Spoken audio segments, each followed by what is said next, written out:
for that. And then you're just looking to see, can they hold the position? And then you just use your hands to push in. So if his arm is supported, you can also do it supported. Stay in this position, I support the arm, and then I can just come here and say, can he hold it? And I'm pushing on his border of the scapula. And then by nature of the fact that he couldn't support his arm, he's not eligible for a 3. Okay. The one thing I would say about the scapula that you have to be a little cautious about is we don't count a failed test or a weak test if their glenohumeral joint is weak. Okay? So we have to know, and sometimes you just do a quick test there to make sure, do they have enough strength to hold their arm up?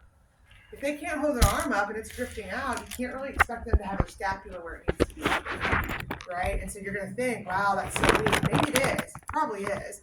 But that's a fault of the shoulder flexors at that point. That's why when you're doing the resistance, you have to feel the scapula, not feel what the glenohumeral joint is doing. It's only there for leverage. Does that make sense? I think people were doing that pretty well. I heard people saying, well, I could feel an arm going down, but I'm not sure about the scapula. It's hard to disconnect.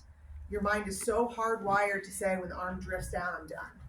So you have to then go, wait, the arm's drifting down, but what's happening with my shoulder? Wait, now I lost track. Let me go back again. All right, so it's just getting a feel for that. And again, some of you all will work in clinics where they're really big on scapular testing because that's a big focus. And some of you are going to be like, why are you wanting to test the scapula? We're not going to take time to do that. Okay, and you can go off what you'll learn over time, which is what I'm kind of telling you now. Mid-trap is weaker than rhomboid typically, and low trap is typically the weakest of all. Did we have anybody here with a low trap of 4? Yeah. Joseph, maybe. Joseph, maybe? All right. We'll see. We'll test it out at some point. And maybe we every now and then have a 4. It's unusual though, because typically what happens is that upper trap kicks in to substitute pretty strongly. So what I've told a few groups, and I want to make sure everybody hears it, is when you have somebody go from a 3- to a 3+ in 2 weeks, that was not a strength gain. That was learning to use their muscle and their mechanics and isolate better.